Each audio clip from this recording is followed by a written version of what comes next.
What's up, guys? Toad back with you yet again, as usual. Why is my screen is reversed now? Everything's just crazy right now. I don't know what's going on here, man. Hold on a second.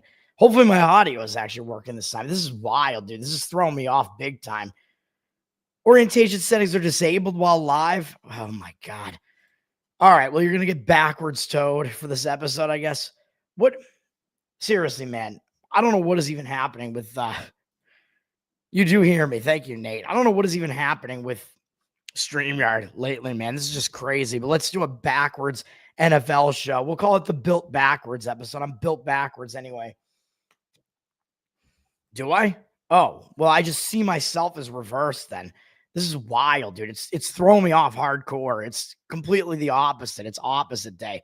All right, well, good to know. Let's do this fucking show then. I'm coming off. I don't know what I did today because 2 hockey games are still in play. College basketball was 1-3, and it looked like I had a chance to win every single one of those games.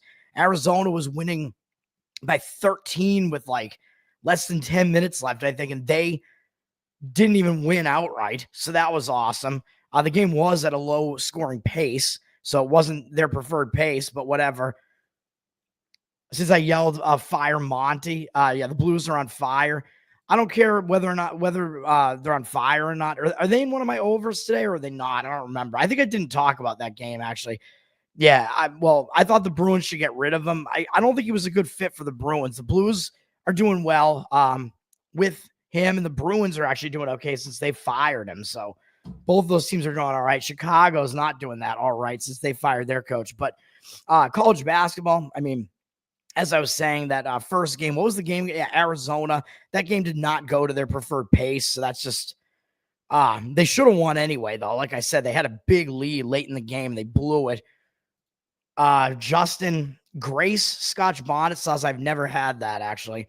My expertise is, it looks like I have a ton of hot sauce expertise. I'm not going to say that I don't, but my expertise is somewhat limited to like at least some of the more like mainstream brands, at least, which all of those ones that I listed off happen to be. I forget who was Arizona even playing today. I don't even remember what these games were that I played. I played Illinois against Tennessee, and Illinois, that was a close game, man. It could have gone either way, and it just fell the wrong way for me. Illinois had a late lead, wound up not winning. Missouri State was the second game I had just over in Justin's world there. Justin, Missouri State, I played them plus 11.5 in college basketball today. They were hanging within that number. It looked like they were probably going to get there, and then that didn't happen either. They wound up not getting within that number. I didn't see what happened, and then Dayton won. Oh, yeah, Arizona choked against UCLA. That's right. Fuck. Yeah, so the game played at UCLA's pace, but Arizona was still beating them by 13 with less than 10 minutes left, man. Looked like they were going to easily get it done. Pisses me off. 1-3 college basketball. College basketball continues to just be awful for me this year, and that's going to cause me to have a losing year. I'm going to have a losing year. I'm staring a losing year in the face. The only time I've ever had a losing year was in 2015, and I remember it, man. And it was actually a worse losing year than this year. But, I mean, I'm here to try to win. I'm trying to win myself, and I'm trying to give out winners here. So there is a chance I still have a winning year. I mean, I have to get back. I need to make up like probably 1,000 to 2,000 in the last couple of weeks here, which is possible. I mean, we could have a quick turnaround here. Today might not even wind up being that bad because I know the hockey started out 1-1. The Pittsburgh Penguins did not get there as an underdog. They lost by 1 goal, and it was tied late in the game. So that one fell wrong. It was pretty much, I think I had probably the right play. I didn't look at the stats, but if you have an underdog in hockey and they're tied that late in the game, it's not a bad situation. My over got there in that first game, the first over that I had in, what was it? I think it was it the Sharks game or is the Sharks game on now? I don't even know. Whatever the hell that game was. I still don't even remember. I think it was Columbus Blue Jackets, and I don't remember who they were even playing, but that over got there. It went to overtime to get the over, but at least it was going to push without going into overtime. So it was 3-3 prior to that. What's up, Justin? You do video work in Missouri State. Yeah, you've told me that. Yeah. Yeah, that was the game that I bet. You were on camera for the women's basketball in Springfield. Springfield Missouri, I assume. Springfield, Missouri is a total shithole, man. Total shithole. Yeah, the Ducks, Blue Jackets hit that over. Yeah, Boston Bruins. That's why I have my hat on. The Bruins are up 4-0. So I was pretty sure they were going to win. And then should I even look? I don't know if I want to look. I had the over in the San Jose game, and that was the last one that was remaining. And if it lands 6, it'll push. But, and I'll have a losing day either way, but if it wins, then I'll have a 3-3 day, and it'll be a slight loss. Could wind up going 2-3-1, 2-3-1, 3-3, or 2-4 are the possible outcomes for me here. Obviously, I don't want the 2-4, but we're here to talk NFL, right?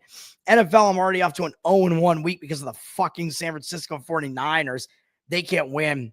It's 3-3. Then I won because it's guaranteed. You have to have another goal. It's guaranteed. So that's a winner. So I went 3-3 today. Speaking of 3-3, yeah, if it's 3-3, I have over 6 in that game. So because it's 3-3, 3-3, obviously another goal has to be scored. And if it goes into a shootout, the shootout like goal counts as one goal as well in total. So that one's a winner for me. Yeah, so San Francisco 49ers started me off with a losing week. I have 2 plays in the NFL this week. I like the 2 plays, and I have a lot of leans. I'm going to talk about almost every NFL game here, which I think I talked about most of the games last week, but we're back to a 16 game card here, man. So this is a huge NFL card. I can't believe the 49ers didn't get there, dude. Brock Purdy, he is not a good quarterback. Like, you had the Rams on a short turnaround time off a monster effort game where they won for me last week against the Buffalo Bills.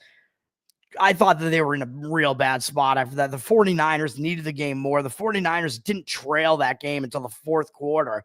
So it looked like they might be able to do it. And even when they were down 3, they still had a drive going where if they got a touchdown on that drive, or even if they got a field goal, the game was still in play there.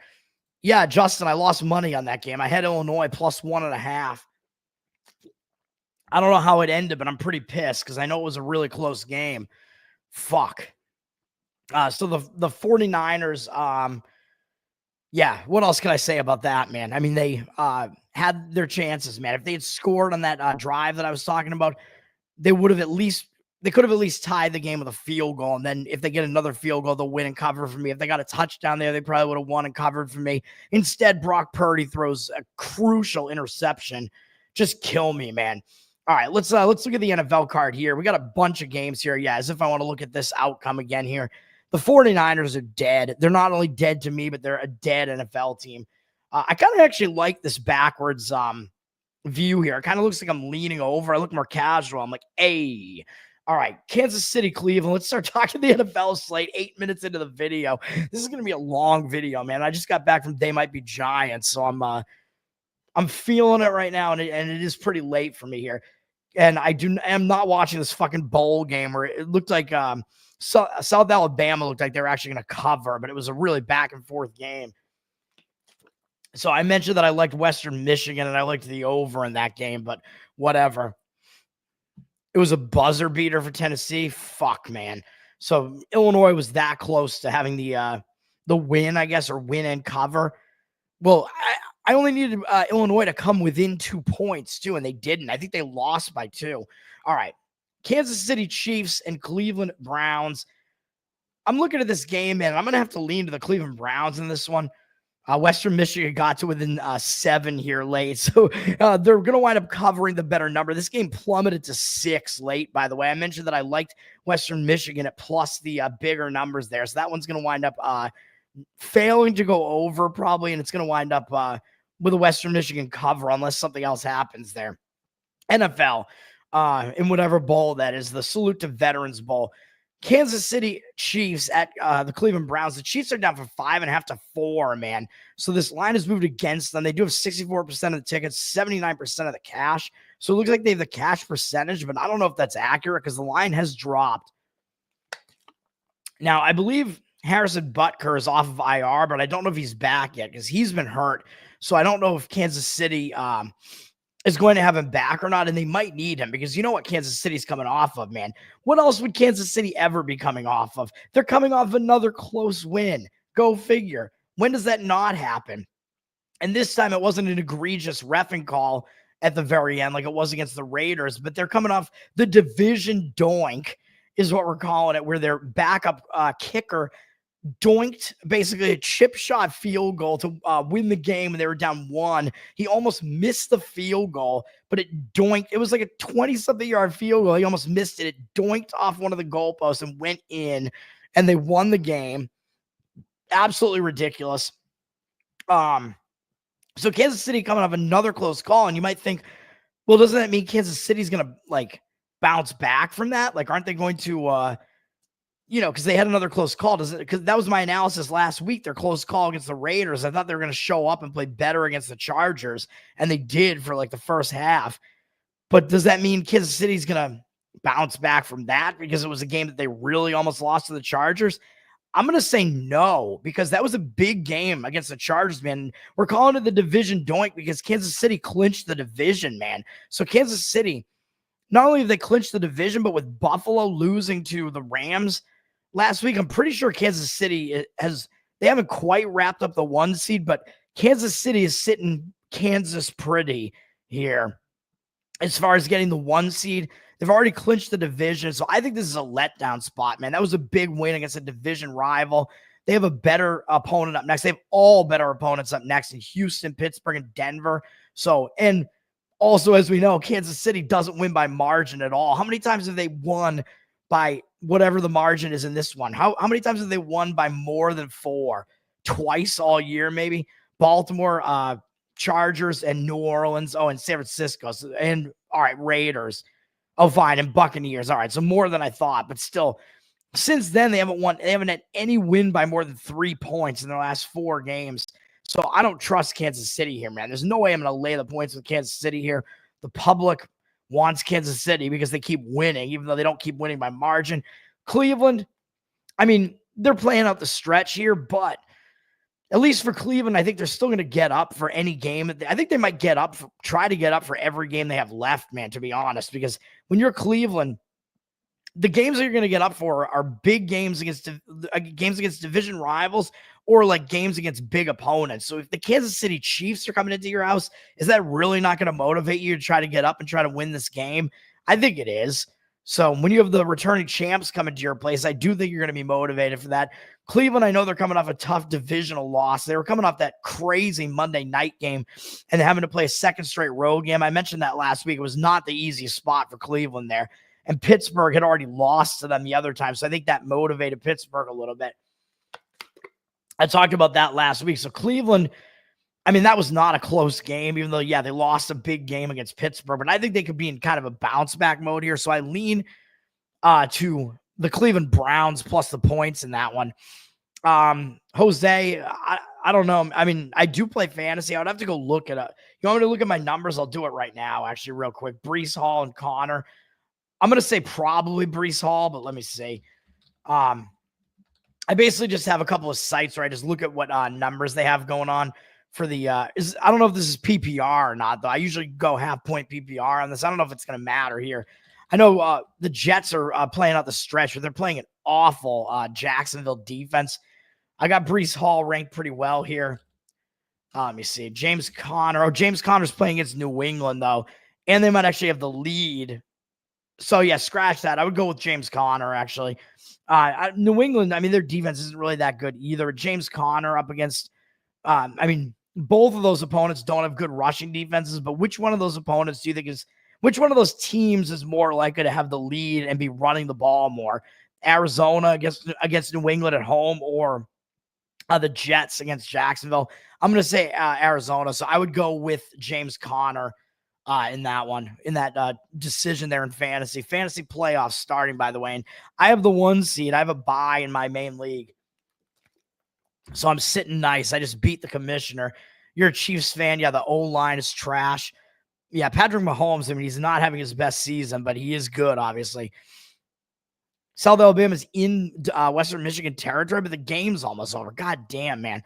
It was, well, it depends where you got the line, because these bowl lines move all over the place, man. The bowl line, it's moved from 10 all the way down to 6 at game time. When I talked about it on my show, I gave it as a lean. I didn't play it, but I gave it as a lean at Western Michigan around like +8 or +7.5 in that one. Coolio, RIP, man. All right, back to NFL. I got to start actually talking about NFL, man. So I leaned to the Cleveland Browns in that one. Cincinnati, Tennessee. This one, these teams are all so public, man. I mean, the Chiefs are pretty public. Cincinnati is very public. And look at this insanity. Even though Cincinnati's up from 4-5 with juice, they got 90% of the tickets and 92% of the cash. I want no part of Cincinnati in this game, man. I lean against them in this game. Cincinnati, we know what just happened. They just won at Dallas on Monday night, and that was a bullshit result. We know what happened. Cincinnati got set all the way back to a 4th and 26 in a tied game at 27 with a couple minutes left in the game. The punt was blocked, and some idiot player on Dallas, who I think is either a rookie or like a first-year player, I don't know what he is, but some guy who had not played very much, didn't get out of the way of the block punt, let it bounce off of him, which then becomes a live ball, and it turns 4th and 26 plus block punt, basically guaranteed that Dallas is going to start with the ball in Cincinnati territory and probably win the game because it was a tied game. Instead, it becomes Cincinnati recovers the muffed blocked punt around midfield, and then they wind up not only scoring and running out the clock and getting a field goal so that at least Dallas would have still covered. No, Ja'Marr Chase takes off and gets a touchdown, and Cincinnati wins that game. But now Cincinnati off of that, I mean, look at this stretch of games they're coming off of, man.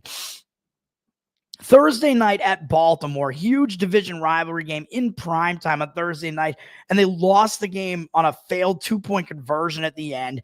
Then they played a Sunday night game against the Chargers. I think maybe they had a bye mixed in here. I'm not even sure, but another primetime game. Then they had a big game against the Pittsburgh Steelers, divisional game.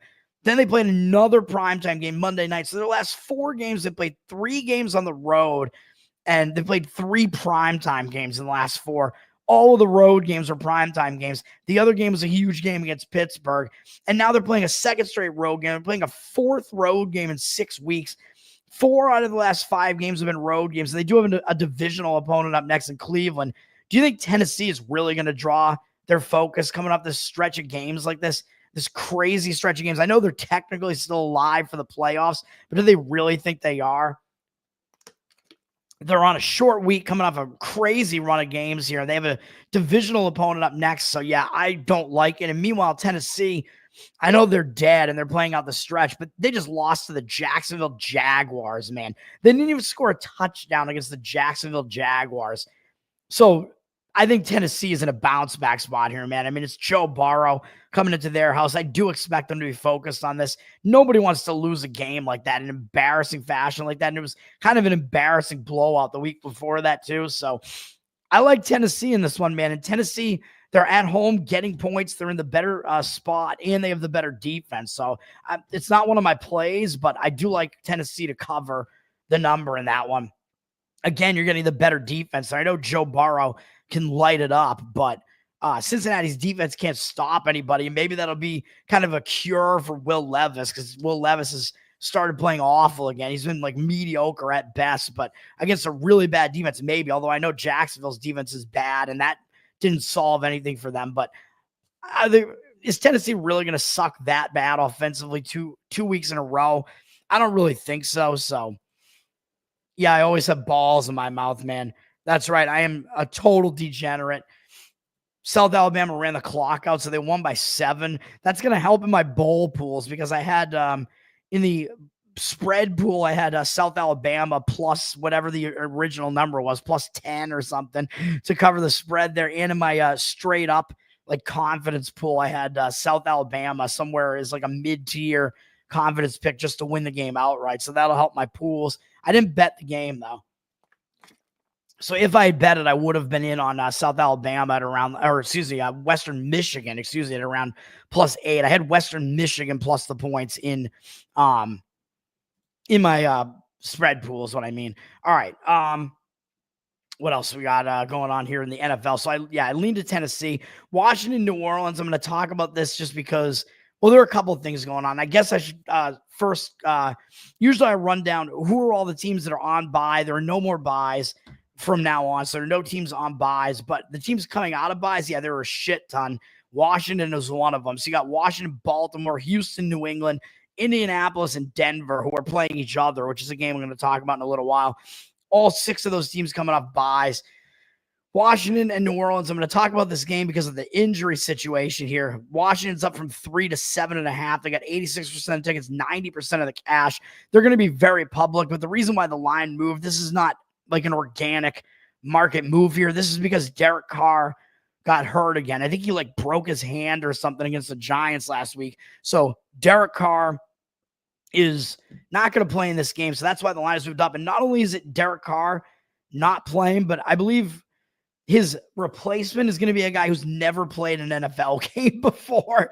So New Orleans is rolling out a rookie quarterback who's never played before, which is, who do they got here? Jake Haener. So Spencer Rattler had played when Derek Carr was hurt before, but they're not going with him this time. They're going to go with Jake Haener and get him in there. I think he actually did play in one of the games that Carr was out, but he has never started an NFL game before. So Jake Haener is going to be making his first start. The good thing for New Orleans, though, is that they're coming off a game where it was a pretty bad performance, really, against the Giants. So with Washington coming into their place, I kind of expect New Orleans to at least try and show up, especially because they want to try for their new quarterback who's in there, Jake Haener. But I'm guessing they're not going to want to let him down. So it's an injured player theory spot, kind of. So the Saints probably will show up for him for that reason. Meanwhile, you got Washington. They're coming out of bye. They went into the bye on a good note. I mean, they blasted Tennessee. They weren't on a win streak, though. But I like to say, when a team goes into the bye on a good note, which I'm going to say they did, they don't really have that much to fix in that bye because everything worked in that last game. And they played pretty well in the prior games, to be honest. I mean, they lost by 1 to the Steelers.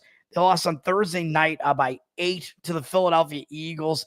And then they lost to Dallas. I mean, that was kind of embarrassing, I guess. It was still a divisional opponent. It's still Dallas. Washington did bounce back from that bad loss, though, as a double-digit favorite. So mixed in there. I mean, and that was a game where they were coming off a kind of brutal game, though. A couple brutal games in a row against Pittsburgh and Philly, though. So I don't know if I necessarily blame them, really. Maybe for losing the game outright, I guess. Well, yeah, maybe, I guess. But whatever the case is, Washington, I don't think this bye is going to be that helpful, even though I know you have Jaden Daniels.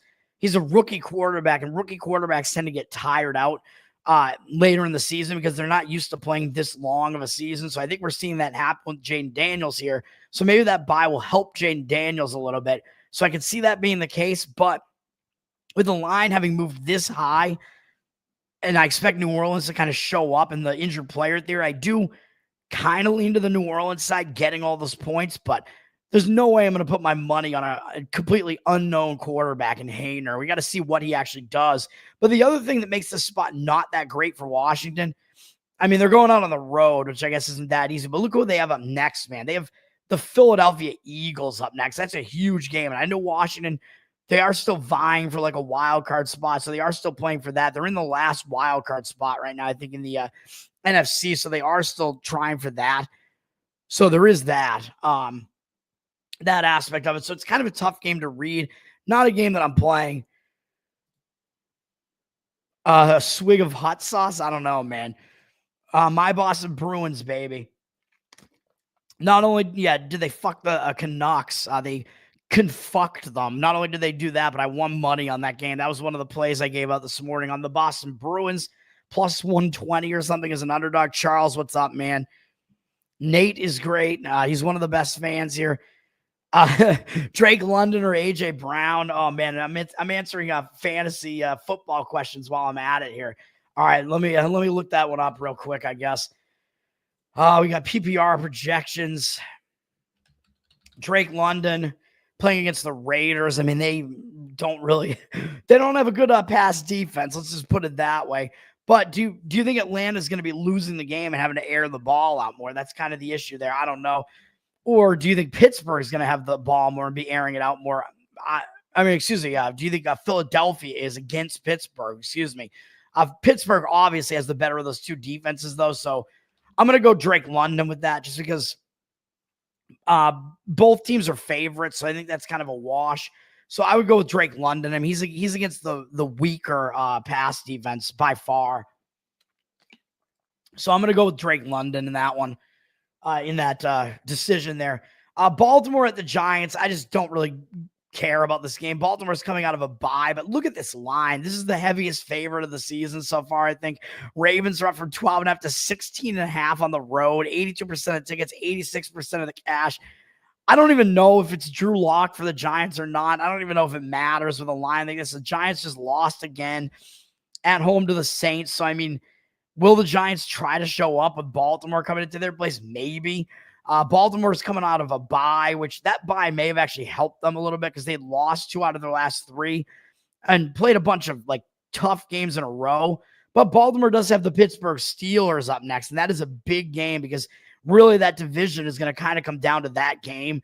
That game kind of matters, I think, more than a road out of conference game there. So I don't know that I would want to try to lay the points with Baltimore on this one, even though I know Baltimore's not really a defensive team anymore. They're an offensive team. So they do win by scoring, and the Giants do suck.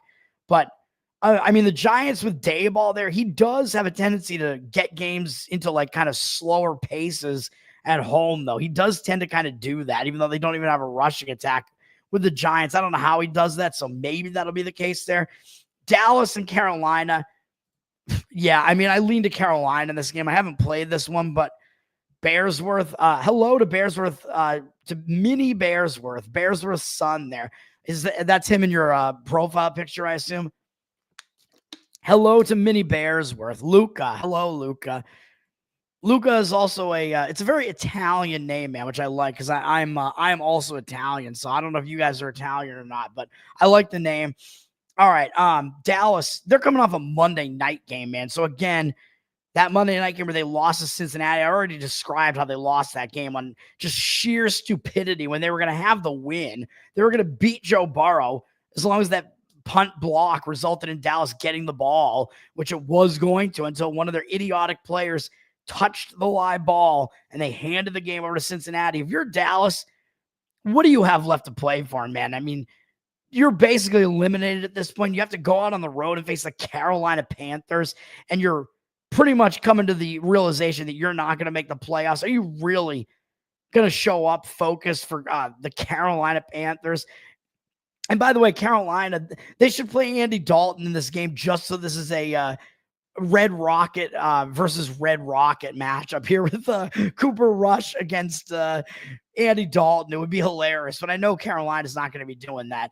But still, that would be hilarious. But Dallas, I mean, they're on a short week. The way they lost that game was so brutal, and it basically ends their season for the most part. So it's kind of a dream crusher. So I don't really see Dallas showing up for this game, man. We also know they don't really have a lot of heart, a lot of passion, a lot of hat with Mike McCarthy there, kid. I'm going Boston accent here because of the Boston Bruins, baby, beating Vancouver and winning me some money on that bet. Dallas, I mean, yeah, I don't expect them to show up, and they'll probably show up in these games against Philadelphia and Washington, but other than that, I don't think so. So I like Carolina in this game. The hesitation that I have with Carolina is that they've played a lot of big games in a row, man, real close. They played the returning champ Kansas City Chiefs really close. Then they played Tampa Bay in a big divisional matchup really close. Then they played Philadelphia close on the road last week. So it's like, can Carolina really sustain this effort like week after week like this? So that's the one issue that I'd have with playing Carolina. I do like the spot better for Carolina still. Like I think Dallas might no-show in this game off of how that happened on Monday night, man. And they're on the short week. Carolina, they're still trying, obviously, man. I mean, they're playing competitively against some of the best teams in the NFL, basically. And Bryce Young is playing pretty well. All of a sudden, he's doing decent at least, and the team is playing well around him. They're playing with some motivation there. So I like Carolina. And hilariously, the Carolina Panthers are favored in this game against the Dallas Cowboys. Who would ever have thought that would be the case when the season started, man? But now you got a Dakless, dead Cowboys team up against a Panthers team that's actually not playing horrible football right now. Panthers have flipped from a 1.5 point dog to a 3-point favorite here. 61% of tickets and 51% of the cash are on Dallas. So the line is reverse moving against Dallas. It's moving towards the Panthers a little bit. And Dallas is a public road underdog in this game. And you know what I say about public road underdogs, man, that you should want no part of them. You should want to only look to the favorite in games like that. So I would only look to the Panthers side in that game. Thank you, sir. Yeah, it is crazy that Carolina's a favorite. The Red Rocket, there may be a hot sauce with that name, but I mean, the problem is that the Red Rocket is a reference to a dog dick. So I don't know. Bryce Young is balling, man. Yeah, Rossi is actually my last name. I should not dox myself. Hell yeah, man. Luca, I'm glad that you like it, man. I'm glad that you like that I like your name. All right. Next game up. I'm talking about every single game here, man. I'm running down the whole card, but I feel like I have something to say in basically every game here. Jets at Jacksonville. I mean, I think the Jets are going to kind of show up dead in this game, man. I like Jacksonville in this game, as awful as that sounds. This is an ugly ass game, man. The Jets, I mean, I think they kind of blew their wad last week. They played really well against Miami. They went all out against Miami in that game, in a big divisional road game there. And they took Miami into overtime, trying to spoil Miami's playoff hopes at the end of the season here. The Jets fell just short. And now, I don't know if the Jets are coming back to like East Rutherford and then going all the way back down to Florida, or if they're staying in Florida for both of these games, because they're playing a second straight road game at Jacksonville. And it's like, I just don't see how that excites the Jets, man. Are you really going to be excited to go play Jacksonville? Probably not.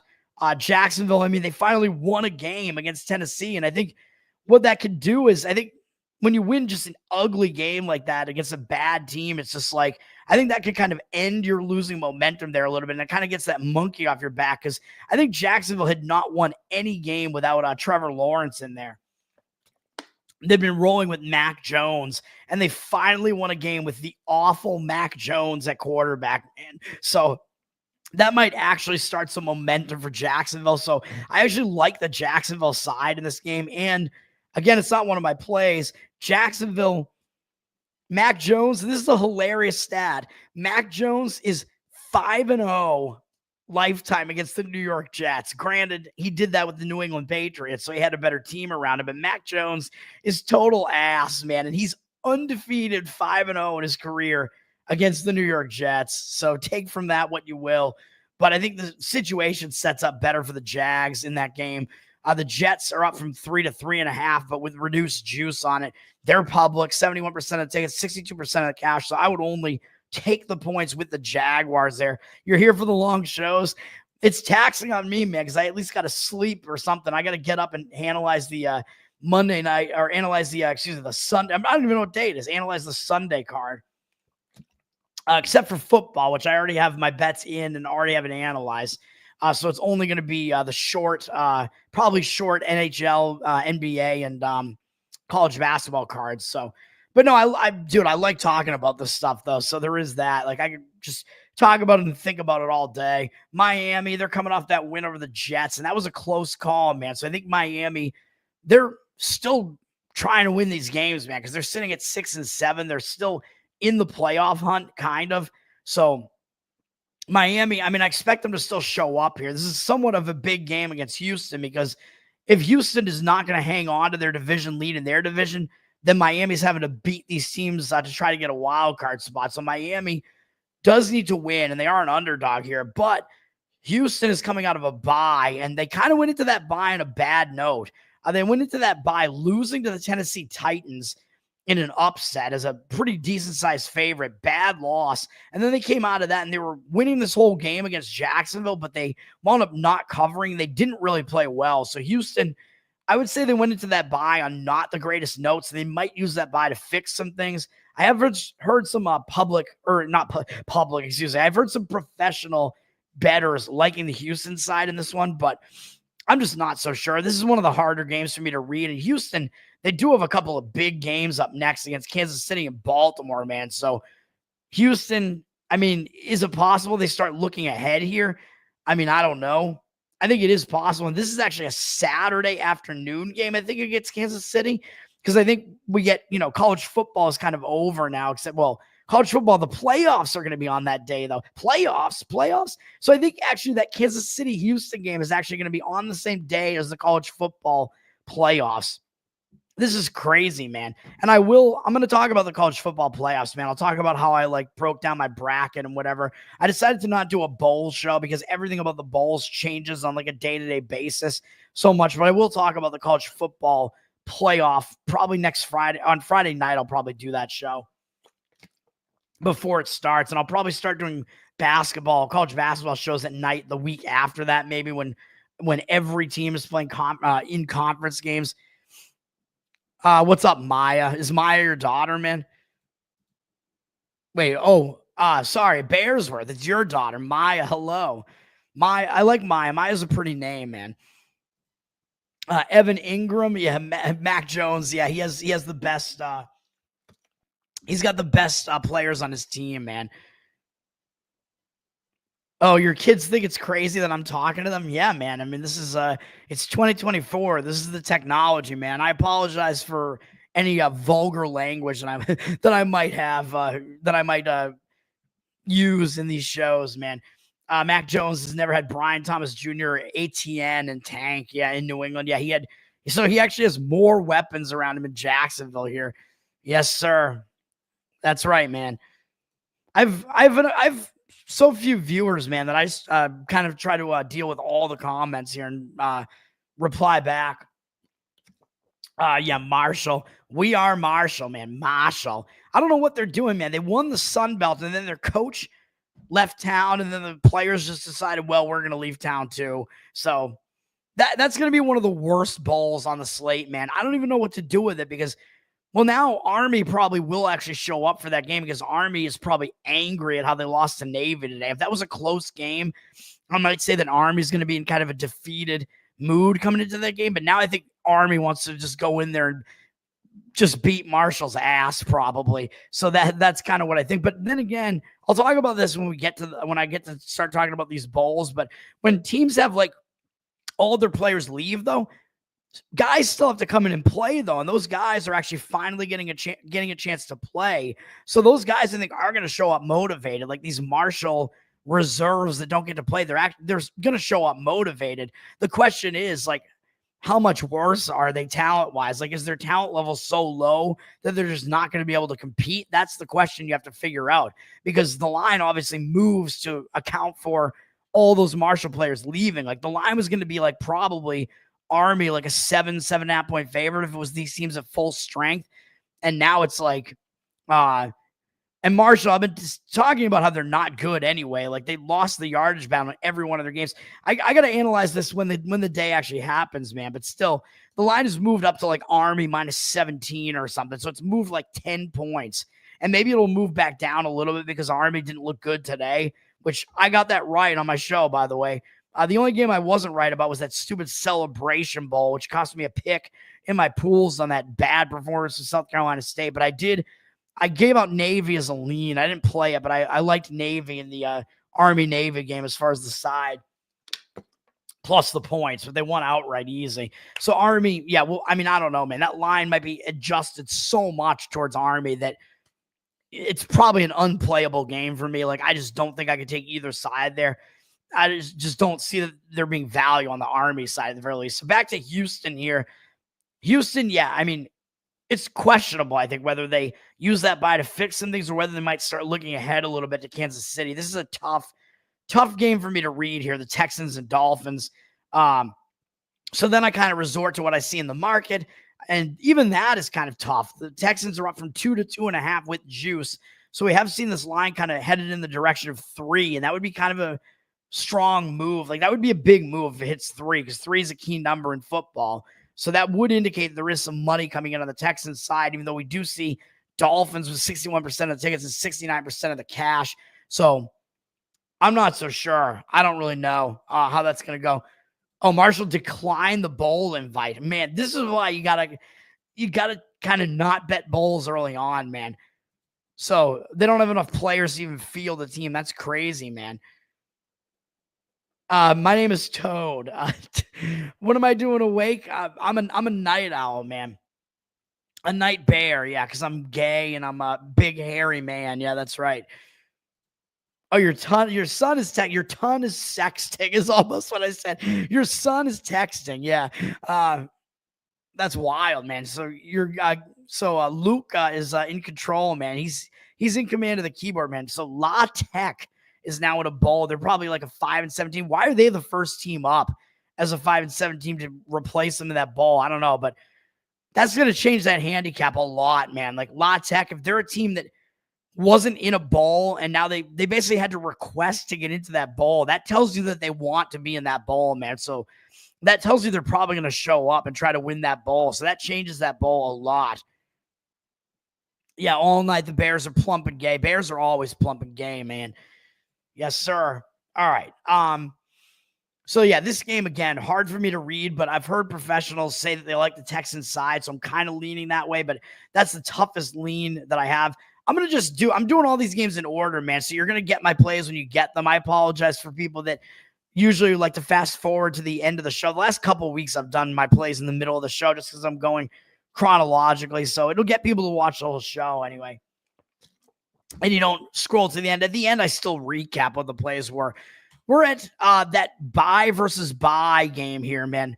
And I don't mean that these dudes swing both ways. I mean, both of these teams are coming out of buys. You're going to think it's ugly, but I'm on Indianapolis +4. The +4 is still out there. Last I checked, it looks like the line is still kind of sitting there. We can look at the market here, and then I'll analyze why I like the Colts here. Broncos are down from 5 to 4. It looks like it's 4 with juice, so it is possible you can get 4.5 on this. It's not a huge difference, but I like it either way. I like Colts getting points here. 81% of the tickets and 85% of the cash on the Broncos right now. So the Broncos, they're definitely going to be public the way that they've been playing and the way that they've been putting up points. The public's not going to be coming in and taking the Colts in this game, man. But I'm not sure that the cash is actually coming in on the Broncos side because it looks like the line is moving in the other direction. I've heard some professionals like the Colts, and my first instinct, this is kind of one of my first instinct games of the week. My instinct was I want to take the Colts here. And then I looked into it further. I got some confirmation from some other pros, and I'm like, all right, from some pros, because I'm only semi-pro, really.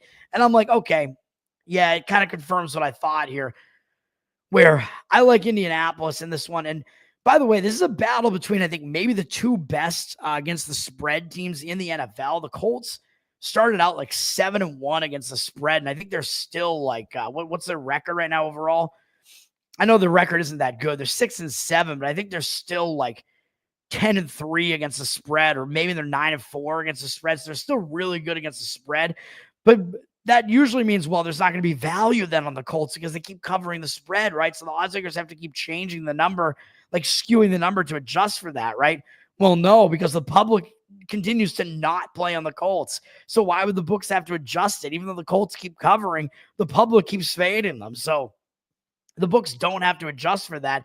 And you got an 8-5 Broncos team. So the Broncos have the better records. The public's going to come in and look at how the Broncos have been playing and scoring points or whatever, and then they have the better record. And the public's only going to come in on the Broncos.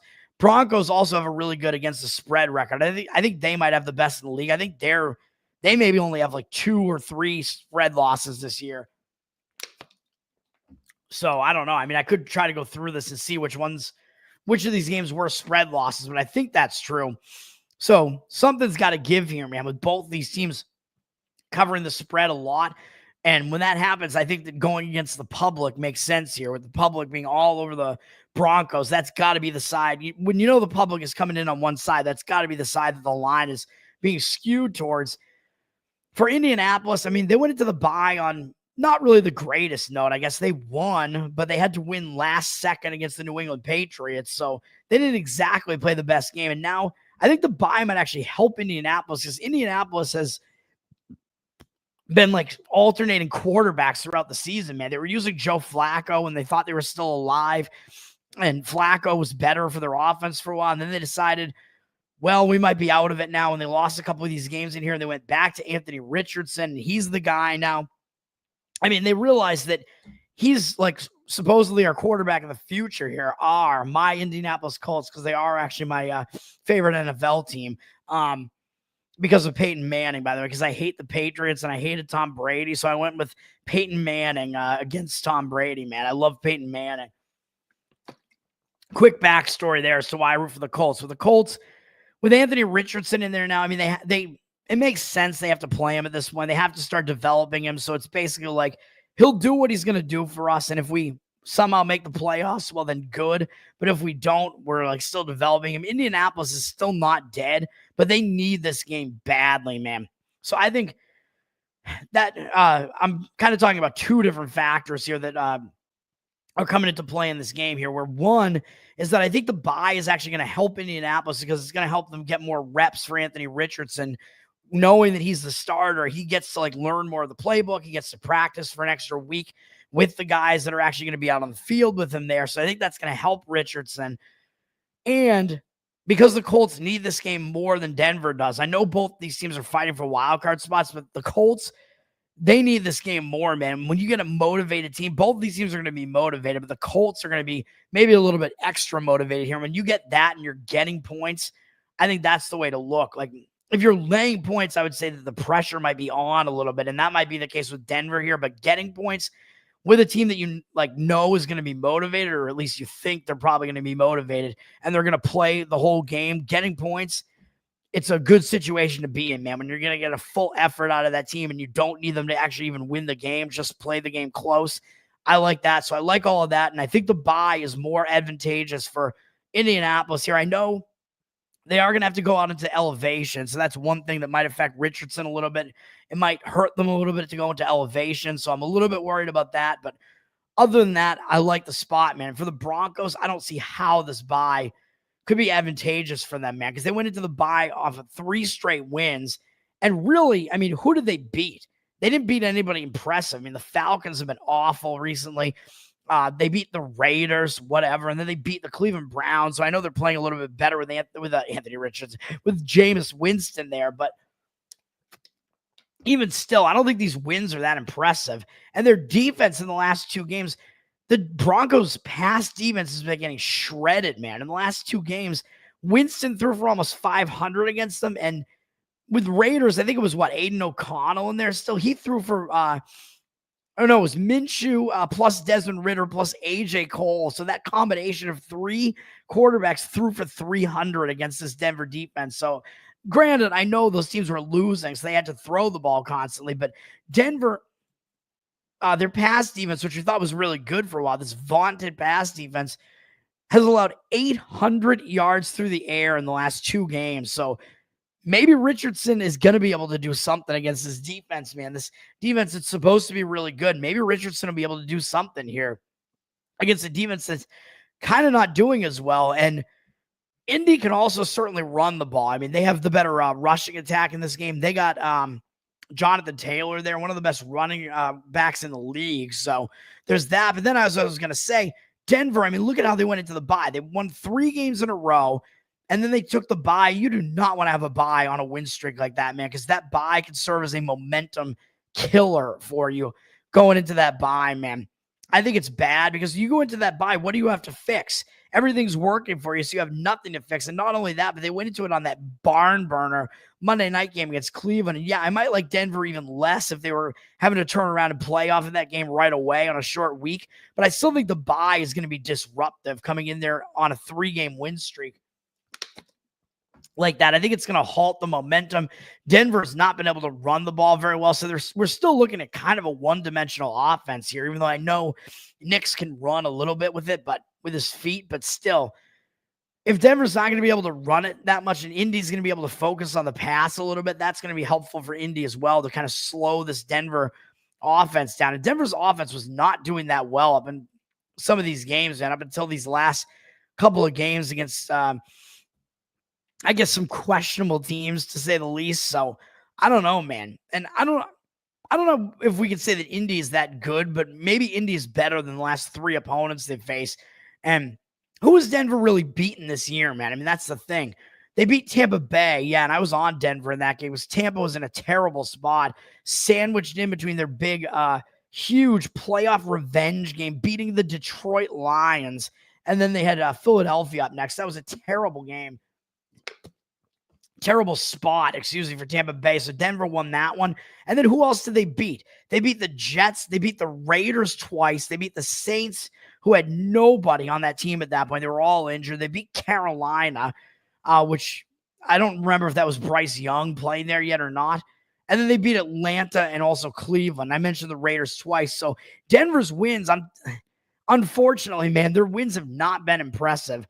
I mean, they've stepped up in class. They've lost to Pittsburgh, Baltimore, Kansas City. I mean, those teams are better than Indy, sure, but Indy is somewhere in the middle. I think Indy might be better than every team Denver has beaten besides Tampa, and they might be better than Seattle as well, and they're worse than Pittsburgh, Baltimore, and Kansas City. So that's what we're looking at here.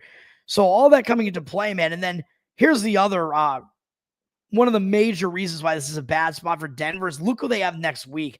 They got the LA Chargers, not only next week, but in 4 days. They have to turn around and play on Thursday and play the LA Chargers. So that looks like a look ahead to me, man. I know they're coming out of the bye, but I think that bye can be disruptive.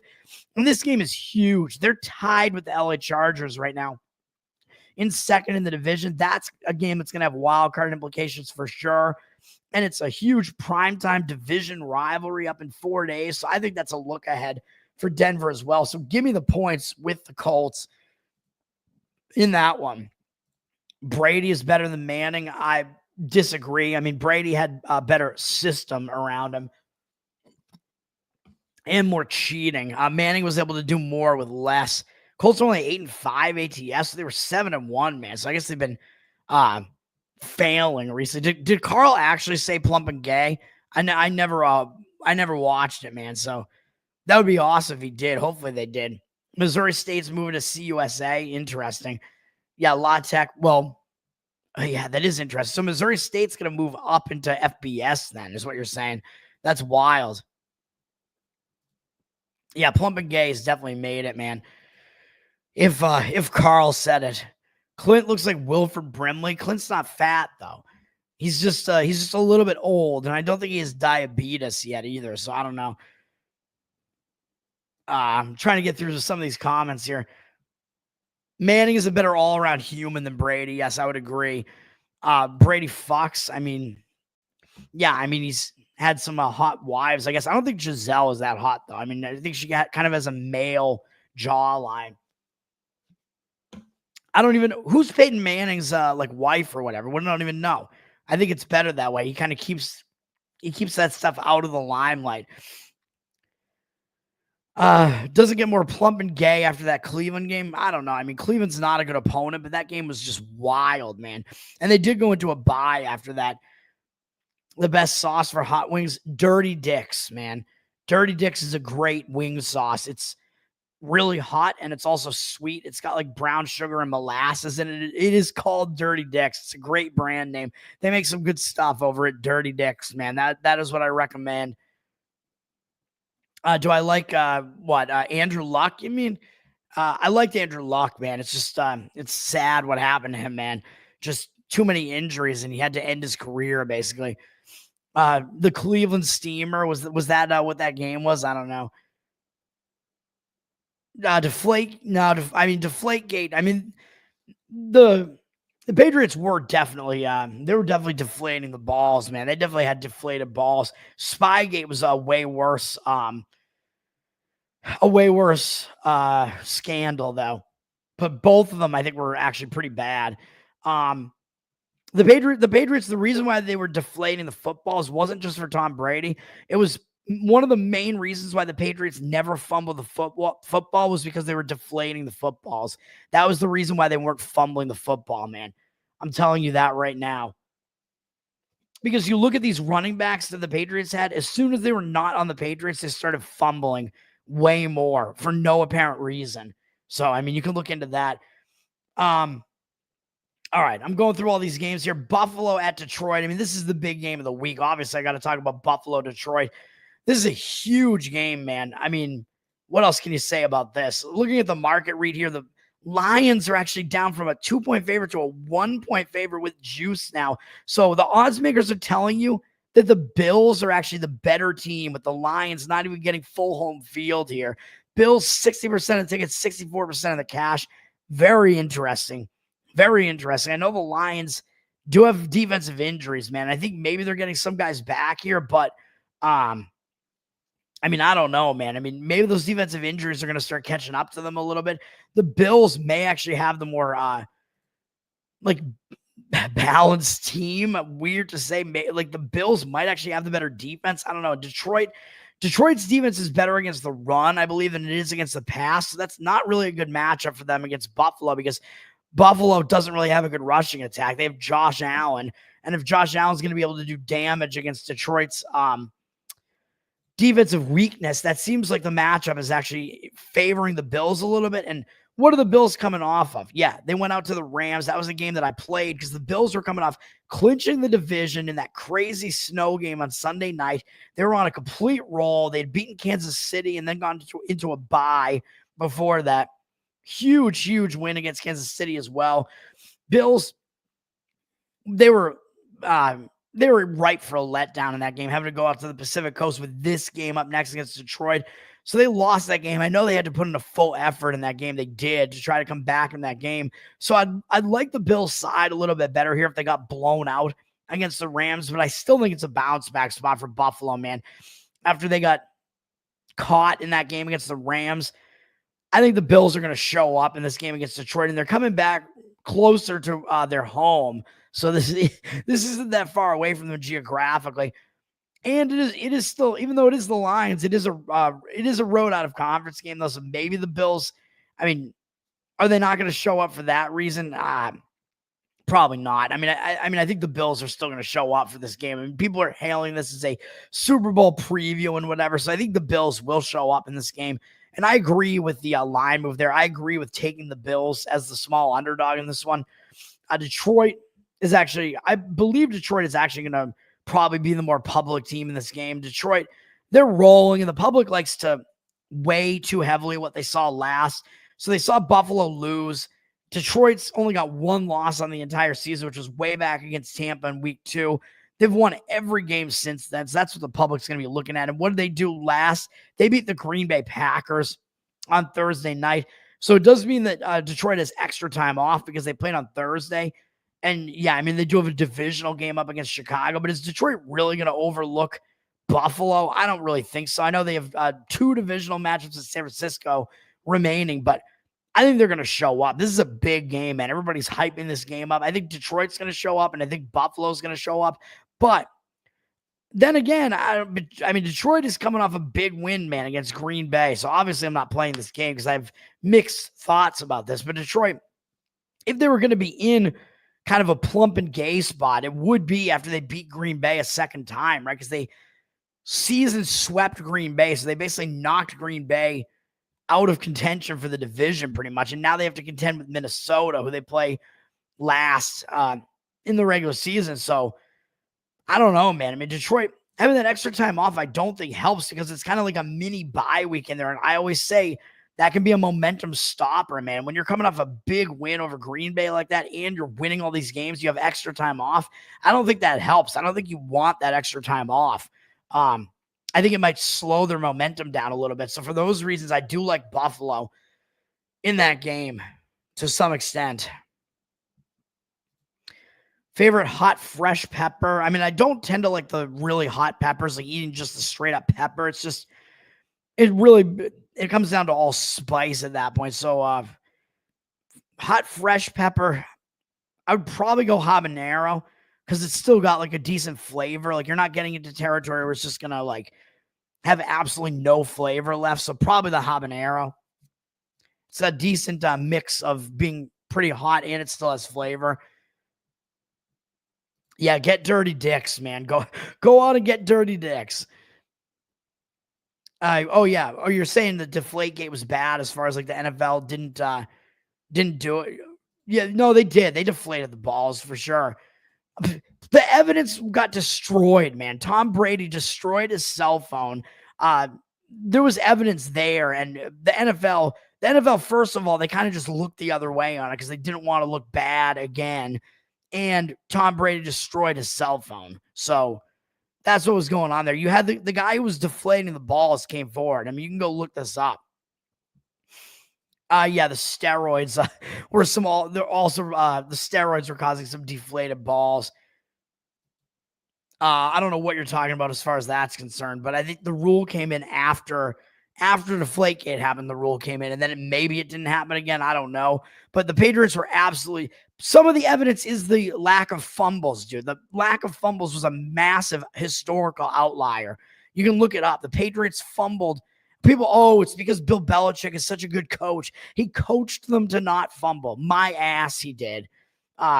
No, like these running backs were fumble prone everywhere else where they were. The Patriots had a massive outlier statistic as far as how few fumbles they had. And I think it was significantly less at home as well. And that was the evidence that you need. That was the deflated footballs. Yeah, Detroit and Buffalo, they're both shitholes. They both need wins. Tom Brady is a Hillary Clinton. Yeah, I mean, he's the NFL is basically Libya to Tom Brady, man. All right. What else? What other games we got here? Pittsburgh, Philadelphia, the other big game up here. This is a big one as well. And this is another road public underdog with the Pittsburgh Steelers, man. They're sitting at 73% of tickets, 73% of the cash. So the public is coming in on the Steelers side, and I disagree with it. I agree with the Eagles in this game. This is close to being a play for me, but I haven't done it. But I like the Eagles. I would lay the points with the Eagles. Eagles are up from 5 to 5.5 with juice. So there's reverse line movement against the public as well. And as I always say, a public favorite is one thing. Like, I don't like to play public favorites, but a public underdog is another thing. You don't see that many of them. And it's just because it's rarer. And basically that means you're getting a good team as the favorite. Those tend to cash a little bit more than fading the public on fading public favorites. Fading public underdogs cashes at a higher rate than fading public favorites for that reason, although I do like doing both. And I know I'm fading only public favorites here. I don't fade public underdogs that much, even though I am saying that. It all comes down to the situation, man. It's just the way it works out. Pittsburgh, I don't like the situation here, man, because they're coming off 4 straight divisional games. Huge win over the Baltimore Ravens. Thursday night loss in the snow at Cleveland. They beat Cincinnati on the road, and then they beat Cleveland again. Beat Cleveland in revenge, I should say. Now they go out to Philadelphia. I know this is a big game because it's a big Pennsylvania rivalry, but look who they have up next. They have Baltimore again, and then Kansas City. And basically, Pittsburgh, if they beat Baltimore next week, they win the division. So that's the game that matters. This game against Philly is a road out of conference game. So as much as it is a big game, Philadelphia is good. It's a Pennsylvania rivalry game. I think Pittsburgh is going to be the less motivated of these two teams here, man. That's just the way that it is. This Baltimore game means way more than this Eagles game does. The Baltimore game will determine the division. The Eagles game does not matter as much. For the Eagles, they're coming off kind of a bad performance against Carolina, man. So I think it's a bounce back spot for the Eagles because they did not play very well against Carolina as a big double-digit favorite. They had this game sandwiched in between 2 AFC North opponents, Baltimore and Pittsburgh, who are better opponents at the very least. So I think Philadelphia overlooked Carolina, almost got caught, and now I think they're going to bounce back, and they're going to show up for this game against Pittsburgh, even though I know they have Washington up next, so they have a lot of padding against Washington. So I expect Philadelphia will show up in this game and be kind of embarrassed by how they performed against Carolina. I like the Eagles in this game, and the line looks too big, man. I mean, the public's coming in, taking the Steelers. I mean, it's all about, yeah, Mike Tomlin. He is a really good coach. That's true. Probably the best coach in the NFL. Fine. But the public's coming in and looking at this and thinking, well, the Steelers, like, they can score because they have Russell Wilson, but the Steelers have, like, a top defense in the league, man. They got the best defense. So the public is not talking about the Eagles defense at all. And the Eagles defense has been one of the best defenses this season as well. So you got 2 good defenses here, which is one of the reasons why I don't really want to lay 5.5 points in what may be a defensive battle. I don't know. So it's possible I may like looking to the under in this game, but it's down from 45.5 to 43, juice to the over now. So the line has dropped a little bit. You are still getting it at under 43, though, if you do like this one. 40, there's no real key numbers in the mix there, so it still might make sense to try to play this game under. You got 63% of tickets on the over, but 62% of the cash on the under. So because the Eagles have an under the radar, really good defense, and the Steelers defense is also good. And this may be kind of a battle, like a heavyweight, like cross state battle like that. I do think the under does kind of make sense in that game as well. Juice to the over under into the hot sauce ratings. Yeah, I don't know. We'll see. Thoughts on Mahomes? I think he sounds like a Muppet. I mean, I don't hate him, but like, I think the way that he kind of struts around, I think he's a little bit full of himself, I would say. I don't hate him, but I don't like him either. I don't really like the Chiefs. I mean, I think he's still one of the better quarterbacks in the league. Yeah, Brady deleted his messages because he fucks. Yeah, okay. That would not have gotten him into trouble, I don't think. Yeah, I'm sure that was it. Then why wasn't he destroying his phones all the time? That's bullshit, and you know it. He had the look of a guilty child when he was up there in court, man. Stop defending fucking Tom Brady, man. And you're just making up bullshit now. He obviously was like a kid caught with his hand in the candy jar, man. There were obviously texts between him and the ball deflator guy. The guy had a name. We knew who the guy was. You can look it up. He basically admitted it. No, fuck you, Nate. You're the one who's coping right now. You're trying to defend fucking Tom Brady. And it was a team they were a known organization that cheated because of Spygate. And as I said, look at the fucking fumble statistics. They were deflating the footballs. There's more than enough evidence. Get fucked. I don't care. It was not because he's talking to fucking women. All these players talk to women and they don't all smash their cell phones. He fucking smashed his phone. You're a fucking idiot, Nate. Bills or Lions? Mitch, I did talk about that a little while ago. I like the Bills to win and cover in that game. So Philadelphia, I like the Philadelphia Eagles in that game for all the reasons I just said, and the under in that game. New England, Arizona. New England is coming out of a bye. They went into the bye on a bad note, 3 straight losses. And I think New England is going to still be showing up because they're trying to play for Drake May, their rookie quarterback. So because of that, I think they still have reason to try to play in these games. So I kind of lean to New England here because of that. I know they have Buffalo up next, but when you're 3-10, I don't really think you get caught in like a look ahead spot or anything like that. You just want to try to win games, and they're coming out of the bye, so that gives Drake May a little bit of extra time. He started the season mid-season, so I think that might help. Like I said with Anthony Richardson, I think the bye comes at a good time, and it might help like May like practice more with the starters, learn the playbook more. So I think that bye comes at a decent time for New England. I think it'll help them, whereas Arizona, I mean, they're teetering on being a dead team, man. They had to win that game last week against the Seattle Seahawks, and they still didn't do it. Now they're coming off losing twice in 3 weeks to the Seattle Seahawks. That is brutal, man. And you may see Arizona. It's possible that they kind of run out of steam here, man, because I think even though they're not mathematically eliminated, I think they're looking up and thinking that they're probably fucked after that. That was a brutal, brutal loss, man, to take, losing twice to Seattle like that. So I think you might see kind of a down Arizona team here, man. That would be my opinion in that game. So I would lean to the Patriots plus the points in that one, but I haven't played it. The market looks like it's in agreement with that. Cardinals in that from 7 to 6. So I don't know when there was a 7 out there. I've only seen 6 and 6.5. 75% of the tickets and 73% of the cash on the Cardinals. The Cardinals are public with less of the cash on them. So the market does look like it is in agreement with that. What am I ignoring? I'm ignoring everything right now. I'm trying to get this fucking video done. Let me see. What else we got here? I know what the fucking ideal gas law is, and you don't know what it is. Dude, the footballs were deflated. Enough said. Like, you can go and like throw this bullshit science up there. You know who one of the scientists was who was trying to disprove Deflategate? Bill Nye, the fraud guy. Fuck that. Fuck him. Fuck you. You're completely wrong. You're fucking bullshit. You're a bullshit artist, Nate. I might fucking block you from this fucking chat. I'm not going to hear it anymore. You're wrong. Completely wrong. My next play is up next, which is the Tampa Bay Buccaneers +3. I'm playing the Bucks against the Chargers. This is the worst spot of the week, I think, is the spot that the Chargers are in here. This is a sandwich spot.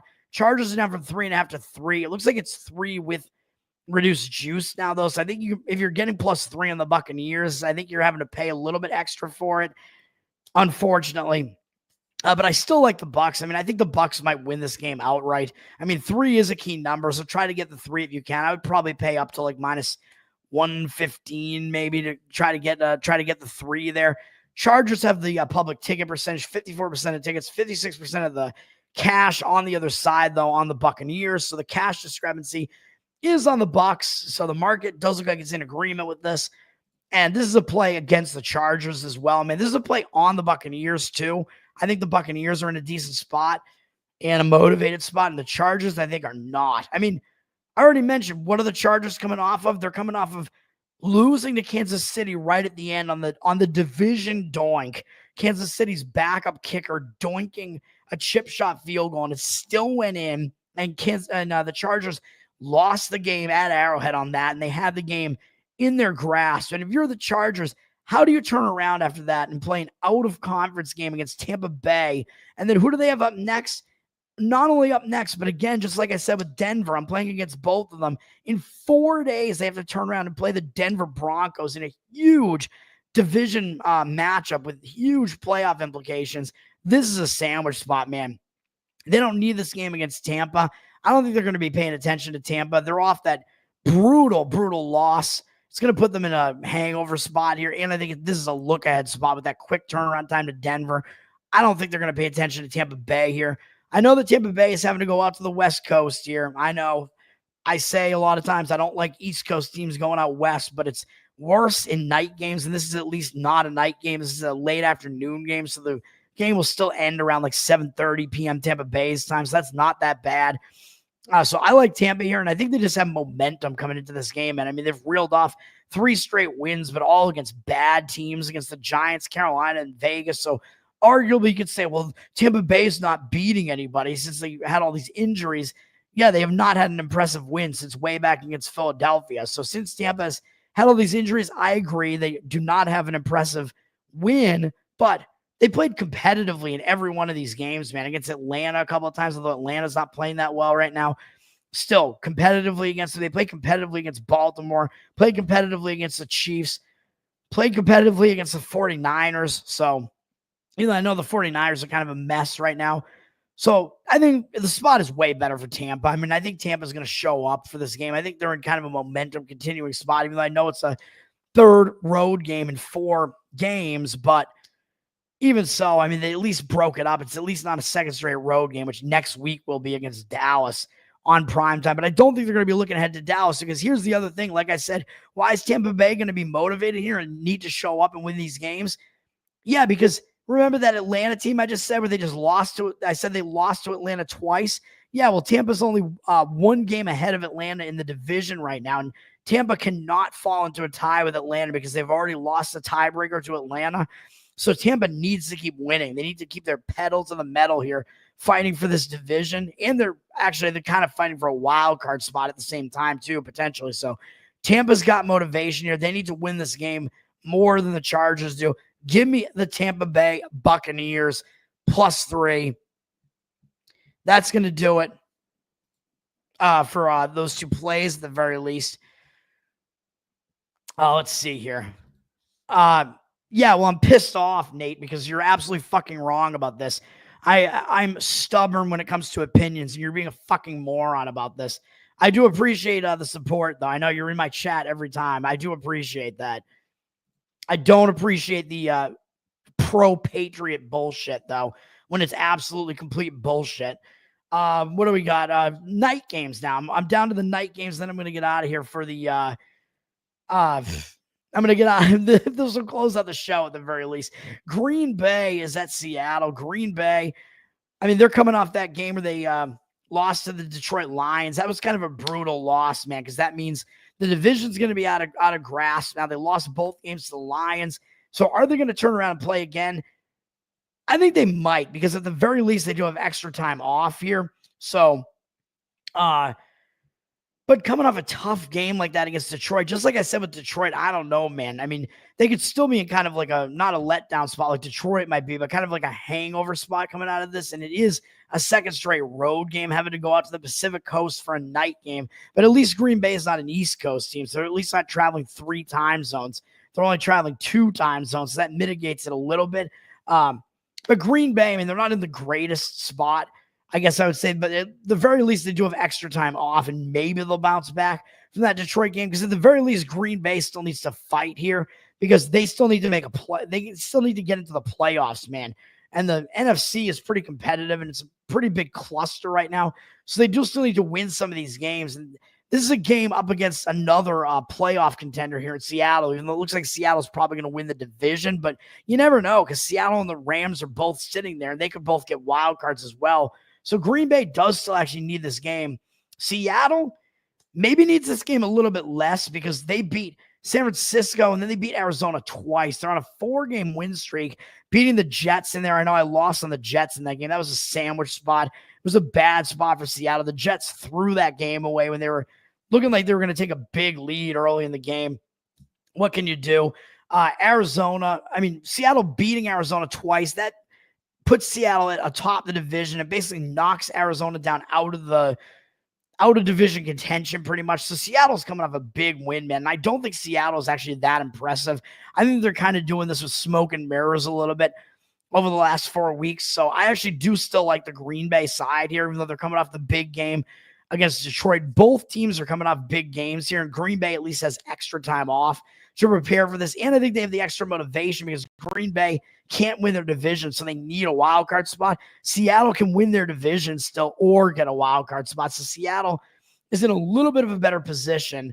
So I like Green Bay, but the market's hard to read here. Green Bay is up from 2.5 to 2.5 with juice.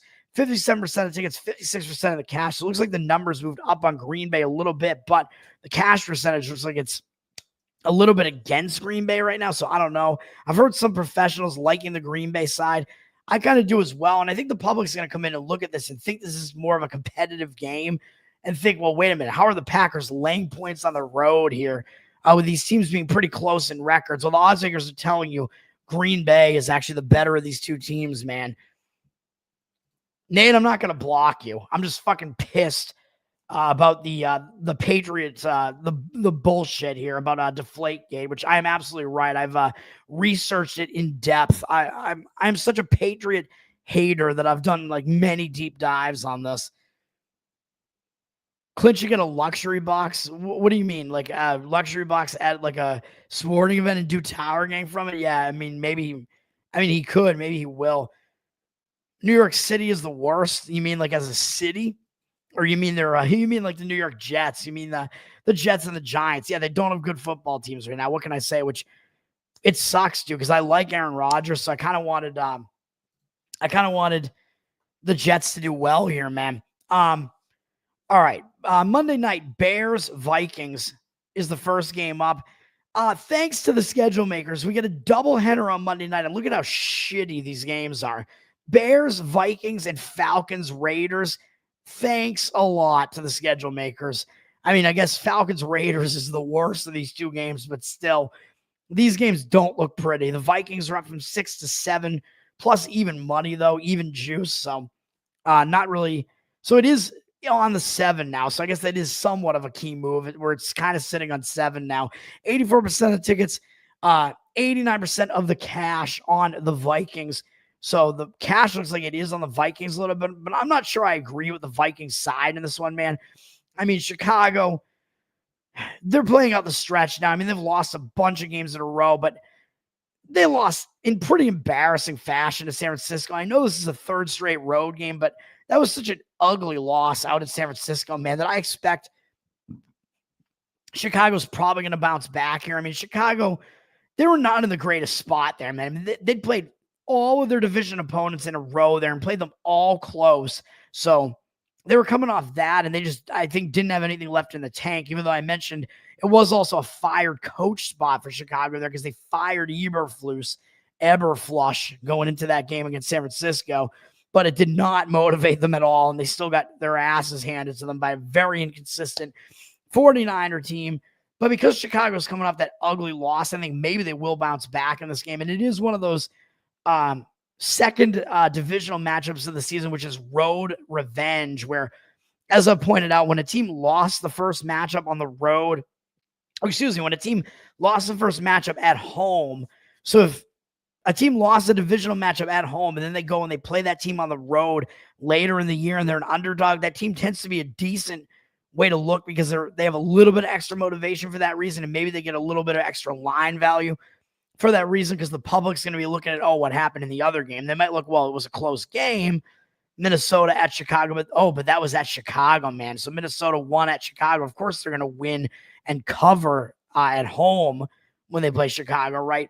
So I'm not so sure because this is one of those second divisional meetings where the road team lost the first game, and those teams tend to show up somewhat often and cover those numbers a decent percentage of the time. So slightly into the Bears for that reason there. In Minnesota, they're just reeling off a bunch of wins right now. I mean, they're not impressive wins, but they did just beat Atlanta. It was kind of a misleading final, really, because this game was actually 21-21 in the fourth quarter.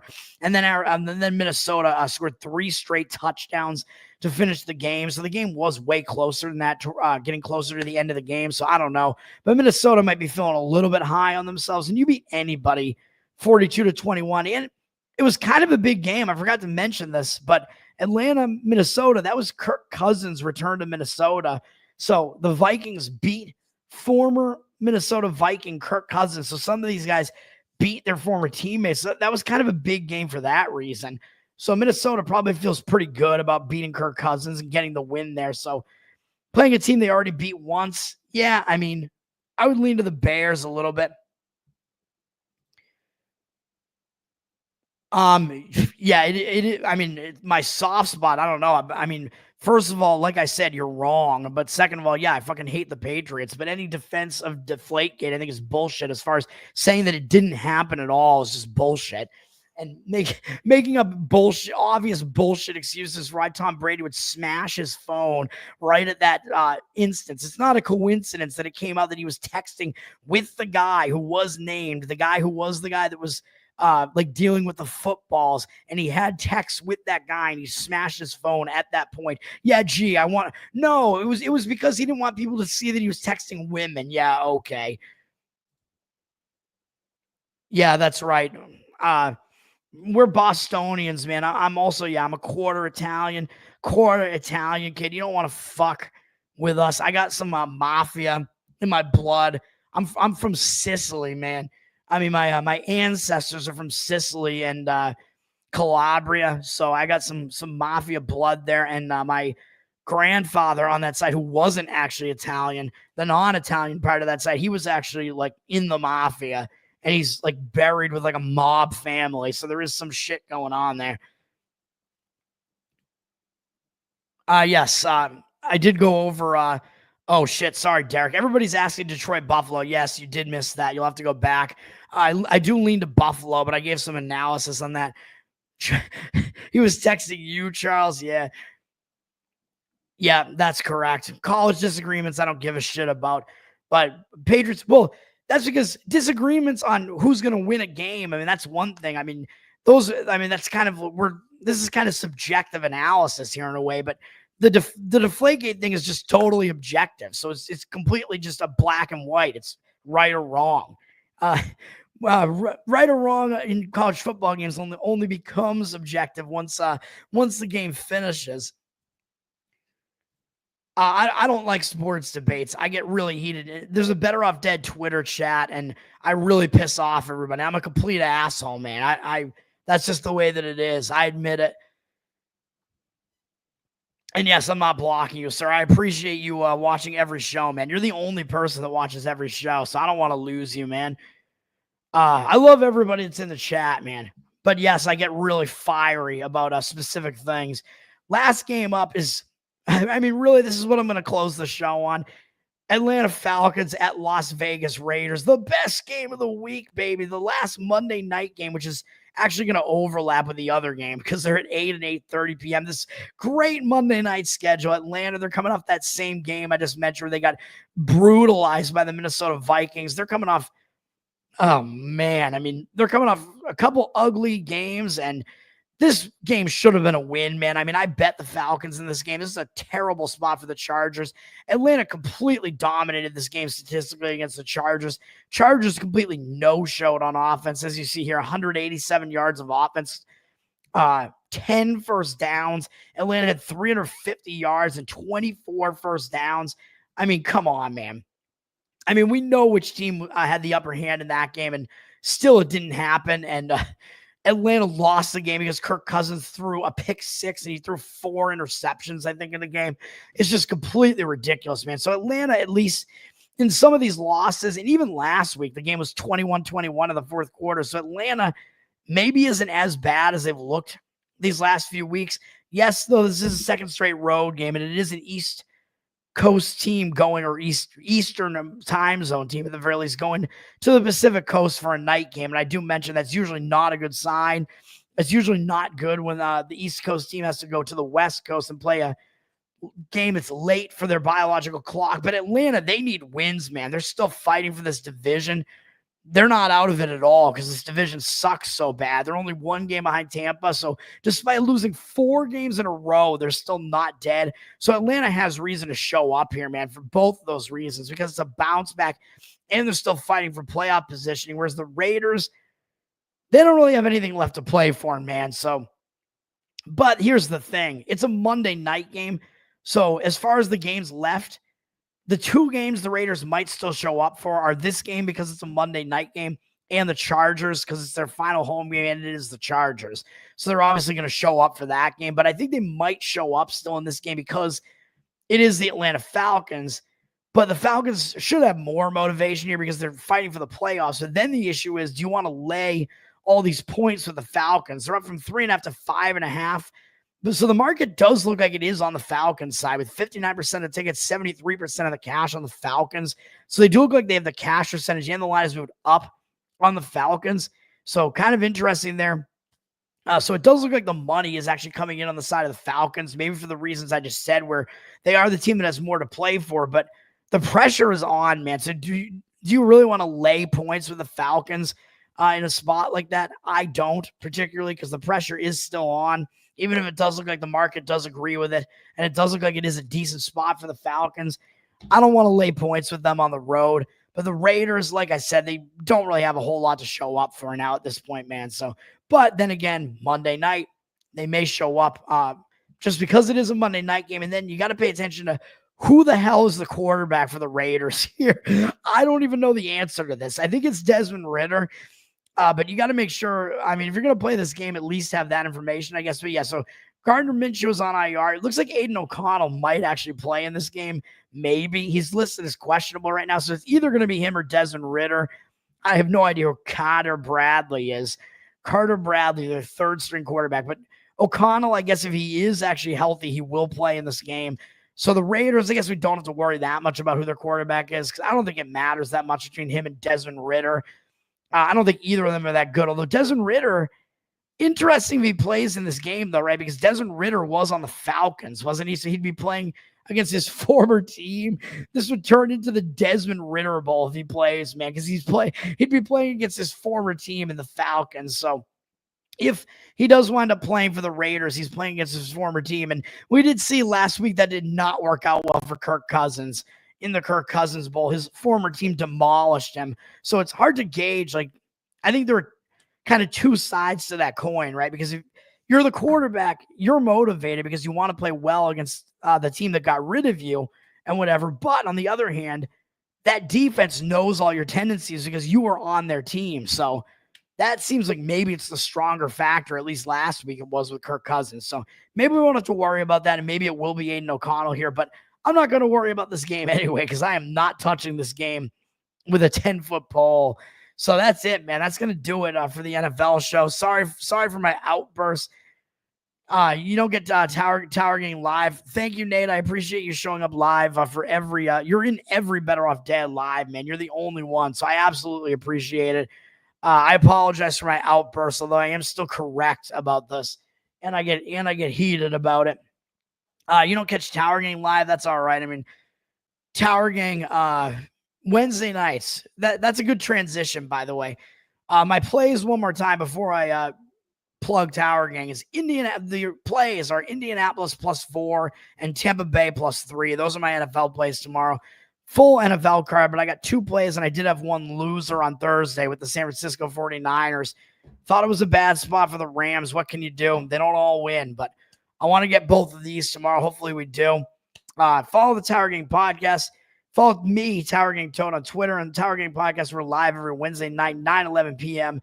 Eastern time, Tower time. You can go subscribe to the Patreon, patreon.com/Tower Gang, and you get live pre-show, post-show. Hang out with us in a Telegram. I almost said hang out with us in the mailbag. You get to submit mailbag questions in the Telegram, so you can do that as well. And I think that's going to do it. Nate, that's when you can get your Tower Gang live if you want to. I still love you too, brother. We're all gay here. We're going to make up. We're dudes. We're not like chicks who hold grudges. We're dudes. We punch each other in the dicks, and then we resolve our issues. That's how we resolve it, like men, and then we're just done with it. I don't care that much, man. Having you as a viewer is more important than disagreeing on fucking Deflategate. So even though I fucking loathe the Patriots, I have to deal with it. Part of the problem is I have to deal with that up here all the time, man. I'm surrounded by Patriots fans, so I have to deal with that all the time. So this is what I'm like in real life. I have to deal with those fucking motherfuckers all the time, man. So yeah, that's the deal. I apologize, Nate. Thank you again for showing up, man, and I hope that you still do. Just as long as you don't mention Deflategate again.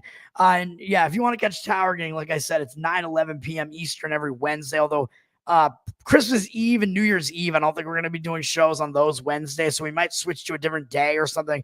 We'll let you know. We'll see how that goes. And I think that's it. That's going to do it for me. And I will also shout out flapper.net because I shout them out on the weekly football shows, and we're now down to just NFL shows. Flapper, FLAPPR.net. They are the world's finest smut blog.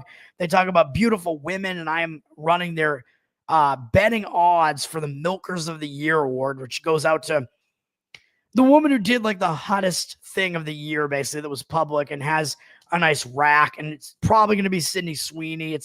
She and Nancy Mace are kind of the running top 2 right now. They are the 2 who are running top 2 right now. So we'll see what happens with that. But Flapper, again, FLAPPR.net is what I'm talking about. They talk about hot women, and they do talk about sports. They talk about football. The dude who runs it is a Chicago Bears fan, so he's really having fun with these Monday recaps that he does of the Sunday NFL slate with the Bears constantly losing. But he's going to get to pick because he picks the Monday night games rather than recapping them, I think. So he'll get to pick his Bears game this time against the Vikings. Yeah, great. Although I said I lean to the Bears plus the points at least in that game. So I don't know. Take from that what you will. So go follow him. They're good guys over there. They're funny. And they do talk about like history and politics a little bit as well.